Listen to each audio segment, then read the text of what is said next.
حضرت ہارون بلخی رحمۃ اللہ تعالی علیہ کے بارے میں آتا ہے، امام مالک رحمۃ اللہ تعالی علیہ لکھتے ہیں کہ ایک دفعہ میں حج پر گیا، میری خواہش ہوئی کہ میں دیکھوں تو صحیح، اس سال تقریباً 6 لاکھ لوگوں نے حج کیا، خواہش دل کے اندر پیدا ہوئی کہ یا اللہ کہ ایسا عمل مجھے بتا دے کہ مجھے پتہ چل جائے کہ اس سال کتنے لوگوں کا حج قبول ہوا ہے۔ آپ فرماتے ہیں یہی جستجو، یہی آرزو، یہی تمنا لے کر میں سو گیا کہ خواب کے اندر کسی کہنے والے نے کہا کیا مالک اللہ رب العزت نے اس سال سب لوگوں کا حج قبول فرما لیا ہے سوائے ایک شخص کے، وہ ہارون بلخی ہے، اللہ رب العزت نے اس کے حج کو قبول نہیں فرمایا۔ سب لوگوں کا حج قبول لیکن ایک شخص کا حج قبول نہیں ہوا۔ آپ کہتے ہیں میری آنکھ کھلی، حیرانی کے عالم میں تھا، پریشان تھا کہ اس شخص نے ایسا کون سا جرم کیا ہے، کون سی ایسی خطا کر دی ہے کہ 6 لاکھ لوگوں میں سے صرف ایک کا حج قبول نہیں ہو، باقی سب کا حج قبول ہو گیا ہے، ایسی کون سی اس نے خطا کر دی ہے۔ آپ فرماتے ہیں صبح ہی تو میں خیمے تلاش کرنا شروع کیا، بلک کے خیموں کو تلاش کرتا کرتا جب بلک کے خیموں کے اندر پہنچا تو میں نے ان سے پوچھا تو تم میں سے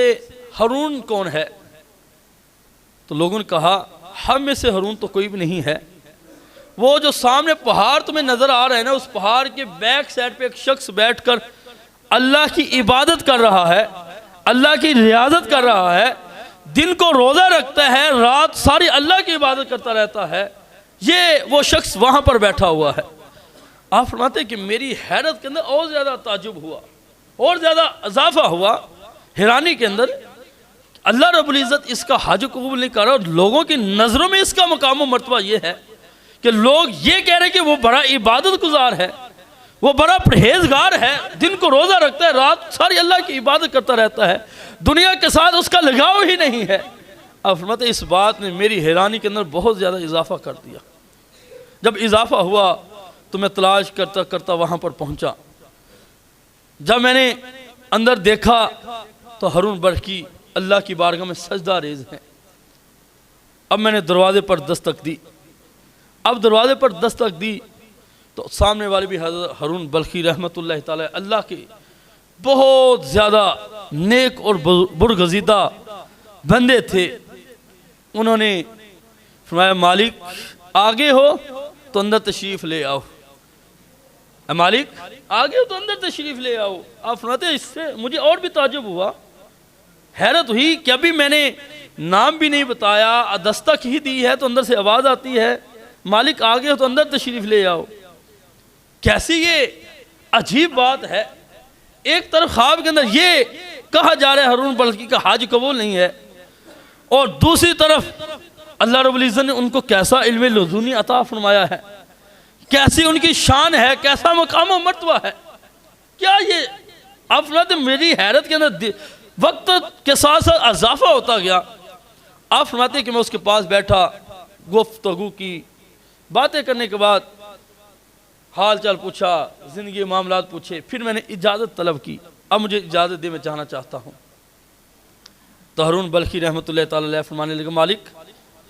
کس کام کے لیے آئے تھے وہ نہیں پوچھو گے، کس کام کے لیے آئے تھے وہ نہیں پوچھو گے۔ آپ فرماتے ہیں اس بات میرے اندر اور زیادہ تعجب پیدا کر دی، میں نے تو بتایا بھی نہیں ہے،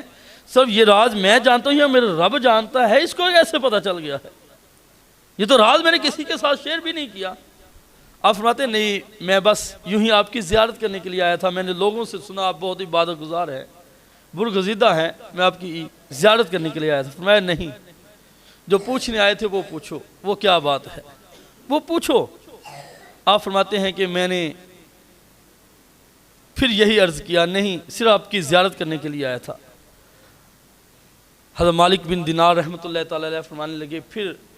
ہارون بلخی خود ہی کہتے ہیں مالک میں بتاؤں تم کس غرض سے آئے ہو؟ فرمایا ہاں تم ہی بتا دو۔ فرمایا تم یہ کہنے آئے ہو نا کہ اس سال اللہ رب العزت نے میرے حج کو قبول نہیں فرمایا، یہی کہنے کے لیے آئے ہو نا؟ آپ فرماتے کہ یہ بات جب کہی تو میری حیرت کے اندر اضافہ اور زیادہ ہو گیا کہ کیسا اللہ رب العزت نے ان کا مقام دیا ہے، ایک طرف ان کا حج قبول نہیں ہے اور دوسری طرف یہ مقام ہے، خود ہی بتا رہے ہیں کہ ان سے میں یہ سوال کرنے کے لیے آیا ہوں۔ یہاں پر یہ بات نقل کرنے کے بعد علماء کرام نے ایک نقطہ جو ہے وہ نقل کیا ہے کہ یہ شان ہے، یہ مقام و مرتبہ ہے حضور کے امتیوں کا، حضور کے غلاموں کا، کہ ابھی کوئی بات بھی نہیں کرتا کہ آپ بتا دیتے ہیں کہ اللہ رب العزت نے ان کو اس چیز کے لیے بیچا ہے۔ جب یہ امت کی عالم ہے تو پھر امام الانبیاء کے علم کا کیا عالم ہوگا، پھر امام الانبیاء کے مقام و مرتبہ کا عالم کیا ہوگا۔ اللہ رب العزت نے ان کو مقام و مرتبہ کتنا عطا کیا ہوگا، ان کی شان و شوکت کیسی ہوگی۔ آج تو لوگ ترازو لے کر بیٹھے ہیں تو نبی علیہ السلام کو معاذ اللہ ثم معاذ اللہ علم جو ہے وہ تول رہے ہیں، کوئی کہتا ہے سیر دیا ہے، کوئی پاس سیر دیا ہے، کوئی اتنا دیا ہے، کوئی اتنا دیا ہے، لیکن اللہ رب العزت نے اپنے محبوب کو اتنا علم عطا فرما دیا ہے، صبح قیامت تک جو کچھ ہونا تھے، جو واقعات ہونے تھے، وہ سارے کے سارے اللہ رب العزت نے اپنے محبوب کو عطا فرما دیے۔ اللہ رب العزت نے ہر چیز کا علم اپنے محبوب کو عطا فرما دیا۔ آپ فرماتے جب اس نے یہ کہا کہ تم یہ کہنے کے لیے آئے ہو کہ اللہ رب العزت نے میرے حج کو قبول نہیں فرمایا، تو آپ فرماتے ہیں اے مالک یہ تم پہلے نہیں ہو کہ جو مجھے آج کہنے کے لیے آ رہے ہو کہ اللہ نے میرا حج قبول نہیں فرمایا۔ فرمایا 26 سال لگاتار ہو گئے ہیں، 26 سال لگاتار ہو گئے ہیں، ہر سال ایک اللہ کا نیک بندہ میری بارگاہ میں آتا ہے، میرے پاس آتا ہے اور آ کر مجھے یہ کہہ کر چلا جاتا ہے مالک اے ہارون اللہ رب العزت نے تیرے حج کو قبول نہیں فرمایا، اللہ رب العزت نے تیرے حج کو قبول نہیں فرمایا۔ حضرت مالک بن دینار رحمۃ اللہ تعالی علیہ حیران پریشان ہوئے، کہنے لگے کہ 26 سال ہو گئے تیرا حج قبول نہیں ہے، تو نے ایسی کون سی خطا کی ہے، تو اللہ سے معافی کیوں نہیں مانگ لیتا؟ کہتے ہیں میں ہر سال اللہ سے یہی التجا کرتا ہوں یا اللہ میری خطا کو معاف فرما دے، میری خطا کو معاف فرما دے۔ فرمایا بتاؤ تو صحیح تم نے کون سی خطا کی ہے جس خطا کی وجہ سے اللہ تعالیٰ تمہارے حج کو قبول نہیں فرما رہا، اللہ تعالیٰ تمہارے عمل کو قبول نہیں فرما رہا۔ کہتے جب میں نے یہ کہا تو ہارون بلخی رحمۃ اللہ تعالیٰ علیہ کی آنکھوں میں آنسو آ گئے اور روتے ہوئے کہنے لگے اے مالک پہلے میں شرابی تھا، شراب پیا کرتا تھا، ایک دن میں شراب پی کر گھر آیا، نشے کی حالت میں تھا، رمضان کے دن تھے، تو میں نے اپنی ماں سے کھانا مانگا تو ماں نے کہا رمضان ہے، رمضان کا ادب کرو، رمضان کا حیا کرو۔ فرمایا مجھے نشہ تھا، مجھے نشے کے عالم میں تھا، مجھے نہیں معلوم کیا ہوا، تو میں نے ایک زوردار تھپڑ اپنی ماں کے چہرے پر جو ہے ریسیو کر دیا، اور میری ماں اسی عمل کے سبب تندور آگ کے اندر گر گئی اور جل کر جو ہے وہ مر گئی، اور یہی میری خطا ہے کہ اللہ رب العزت میرے اعمال کو، نیک اعمال کو، میرے حج کو قبول نہیں فرما رہا۔ مالک بن دینار رحمۃ اللہ تعالی علیہ فرماتے جب میں نے یہ سنا تو مجھے بھی غصہ آیا، میں بھی ایک زوردار تھپڑ ہارون بلخی کے چہرے پر مارا۔ فرمایا تیری سزا یہی ہے کہ جو والدین کا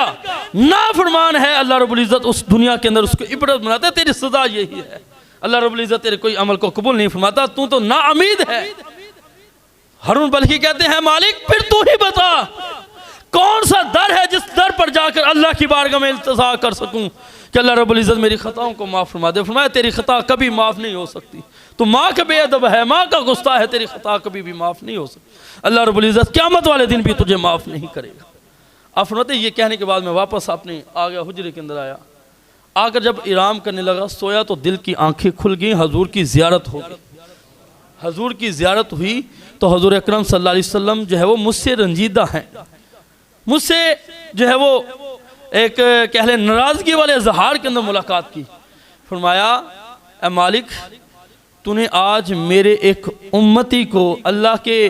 پیارے بندے کو اللہ کی رحمت سے نا امید کر دیا ہے، اللہ کی رحمت سے نا امید کر دیا ہے۔ عرض کرنے لگے، میں نے کیا عرض کیا یا رسول اللہ صلی اللہ علیہ وسلم اس نے خطا ہی ایسی کی ہے؟ فرمایا اس نے خطا تو کی ہے، کل قیامت والے دن ہی اللہ رب العزت اس کی ماں کی وجہ سے اس کی خطا کو معاف فرما دے گا، اس کی ماں کی وجہ سے اس کی خطا کو معاف فرما دے گا۔ میں کل قیامت والے دن بھی ماں سامنے ہوگی، ماں معاف نہیں کر رہی ہوگی، اللہ رب العزت فرشتوں کو حکم دے گا، اے فرشتوں اس بندے کو پکڑو اور جہنم کے اندر پھینک دو۔ جب ماں کے سامنے یہ کہا جائے گا تو ماں پھر ماں ہے، ماں کی ممتا تڑپ جائے گی، ماں کی ممتا اٹھ جائے گی اور عرض کرے گی اے مالک و مولا، اے پیارے اللہ، میں اپنے بیٹے کو معاف کرتی ہوں، تو بھی میرے بیٹے کو معاف فرما دے۔ فرمایا ماں کتنی غفور الرحیم ہے، ماں بیٹے کو کبھی بھی مصیبت کے اندر نہیں دے سکتی، ماں کبھی بھی بیٹے کو پریشانی کے اندر نہیں دیکھ سکتی، تکلیف کے اندر نہیں دیکھ سکتی۔ آج ہم اپنے والدین کے ساتھ کیسا سلوک کر رہے ہیں؟ آج ہمارا اپنے والدین کے ساتھ رویہ کیسا ہے، برتاؤ کیسا ہے، سلوک کیسا ہے، حسن کیسا ہے؟ آج ہم خود غور کر لیں۔ میں اور اپنے گریبان پہ جان کے اپنے بچوں کی وجہ سے، بیوی کی وجہ سے کہیں ماں کو گالی تو نہیں دے رہے، کہیں بیوی کے کہنے پر ماں کو گھر سے تو نہیں نکال دیا، ماں کو دھکے تو نہیں دے دیے، ماں کو گالی گلوچ تو نہیں دے دیا؟ نہیں حضرات محترم، اگر ایسا ہے تو آج ہی جا کر اپنے والدین کو راضی کر لیں۔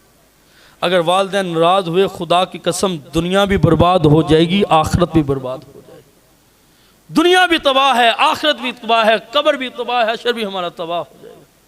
والدین کے ساتھ حسن سلوک کریں، والدین کا ادب و احترام کریں۔